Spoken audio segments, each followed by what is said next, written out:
Voracious, voracious, voracious, voracious, voracious, voracious. Welcome to the show. Welcome back, everybody, to the Voracious Podcast. I am so glad that you've joined me today. What I want to talk about today is if you will take a journey with me. I think I'm going to do this in a couple of different parts, but if you'll take a journey with me into biblical tithing. I want to talk about tithing and what the Bible really says. What is it? What is tithing really? Because most people, I would wager money, I would put money on the table and wager that at some point in your Christian walk in life, you have heard a preacher or pastor talk about tithing and make you feel obligated and almost guilty if you didn't give money to the church on that particular service even.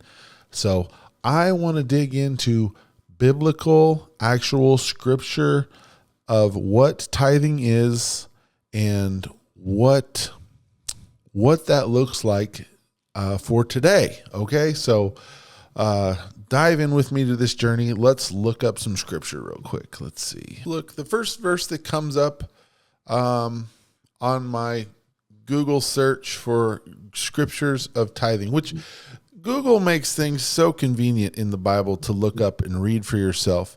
And I want to preface this before we go any further. I'm not going to say that I believe in tithing, because you're going to see why as we dive into this.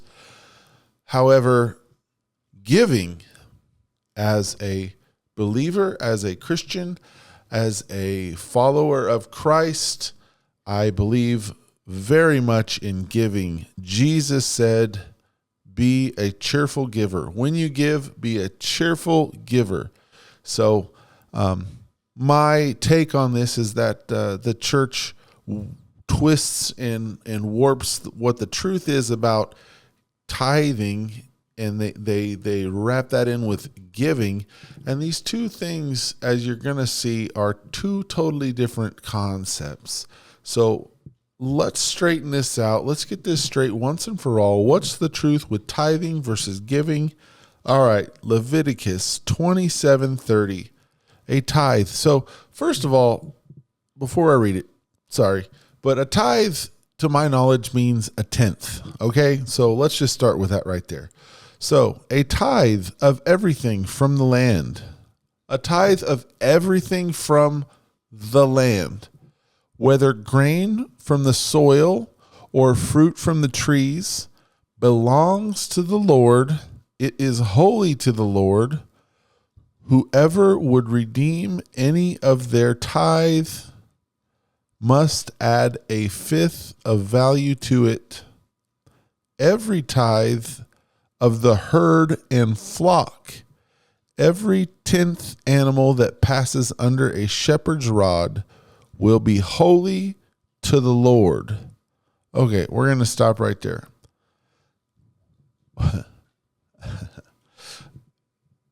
What part of that verse made you think dollars? I didn't hear money mentioned one time. I heard grain, fruit, and animals. Okay, let's check out a different one. So far, we're at fruits and animals and grains are what acceptable tithe to the Lord is. Deuteronomy 14:22 through 29. This is just coming off of Bible Gateway. I'm just reading Bible Gateway. NIV version. We can change versions if you like, but it's literally labeled before this paragraph, before this starts. It says tithes. Okay, let's read it. Okay, be sure to set aside a tenth, which is a tithe. Yep. Be sure to set aside a tenth of all that your fields produce each year. Eat the tithe of your grain. What? Eat the tithe of your grain, new wine, and olive oil, and the firstborn of your herds and flocks in the presence of the Lord your God at the place he will choose as a dwelling for his name, so that you may learn to revere the Lord your God always. Okay, stop. What did they just say? Hold on.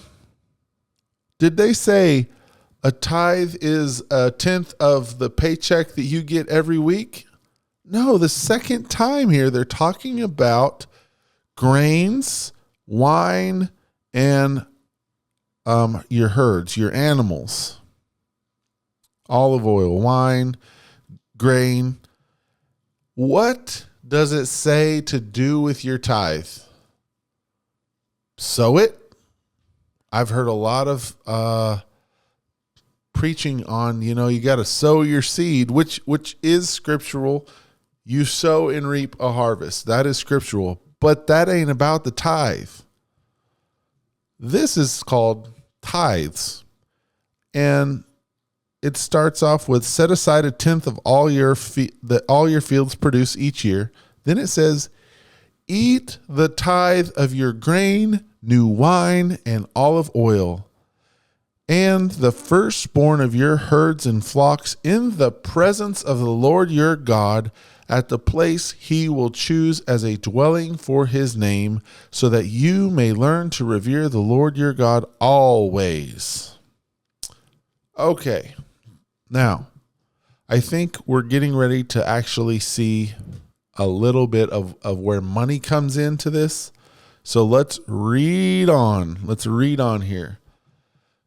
But if that place is too distant, and you have been blessed by the Lord your God and cannot carry your tithe because the place where your Lord will choose to put his name is so far away, then exchange your tithe for silver and take the silver with you and go to the place of the place the Lord your God will choose.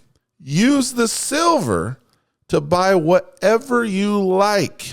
Cattle, sheep, wine, or other fermented drink, or anything you wish. Then you and your household shall eat there in the presence of the Lord your God and rejoice, and do not neglect the Levites living in your towns, for they have no allotment or inheritance of their own. There again, your tithe is eaten in the presence of God. It sounds like maybe the tithe isn't really for God. It sounds like the tithe is for you to enjoy in the presence of the Lord, is what I'm reading here. Okay, this is Old Testament, Deuteronomy 14:22 through 29. You can read it yourself. I'm not making this up. I'm just trying to straighten it out, because you have been taught from a long time ago that your tithe is a tenth of your paycheck, and that you have to sow that tithe into a ministry or a church or your pastor's pocket in order for God to bless you. That isn't in the Bible. That is not under tithes. I just read it, and we read the other scripture just a minute ago. It said the same thing. You take your produce, which is the tithe. Okay. Oh, you say, well, it's not like that anymore, Andy, because we're not all farmers. Well, they weren't all farmers either. Some of them had to go and buy. They had to go and buy grain and animals and wine and whatever they liked, because they weren't all farmers either. And what did you do? You went and you used it and you ate it and consumed it in the presence of God, learning to revere him. Am I wrong on this scripture? This is the Bible. I'm just trying to break the chains of whatever you were indoctrinated with and taught, because I'm really kind of sick of it. Like what the twisted version of this is. And I'm just trying to straighten it out for us. So we're just reading it together and seeing where it takes us. Don't call me the bad guy. I'm literally just reading the scriptures here. What are you going to do? I don't know. Okay, let's just read on and see what else it says. At the end of every 3 years, bring all the tithes of that year's produce and store it in your towns. What? So that the Levites, who have no allotment or inheritance of their own, and the foreigners, the fatherless, and the widows who live in your towns may come and eat and be satisfied. And so the Lord your God may bless you in all the work of your hands. Man, that just doesn't sound like dollars to me. It sounds like the tithe was always a tenth of your abundance, whatever you grew that year. And then it was used to feed you and the people who didn't have anything to eat. I mean, it's a wonderful idea. It would be great. We would probably end hunger around the world if we would all tithe for real. Instead of saying that your tithe is a tenth of your paycheck you get every week and giving it to a church and then hoping a portion of that gets sent to help hungry families overseas, or your local food pantry or food bank that your church does. Why don't you buy your own and then go out and help the hungry? Or, I mean, I don't know. I don't know about Levites. I don't know any Levites, but the widows, the fatherless in your towns. I have this overabundance of the tithe. God asked me to do this. Let's enjoy this in his presence. Will you do that with me?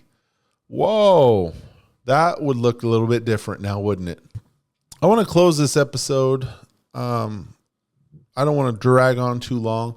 I want to pick this up in a different episode and continue on with it. But what I want you guys to do is look up your own verses about tithing and start reading about these things. We're just going to blow the lid off of this thing, and we're going to find out what the truth is and what God really wants us to do and how God really wants to bless us through this. So thank you guys for tuning in to this episode, and stay voracious, y'all. Voracious.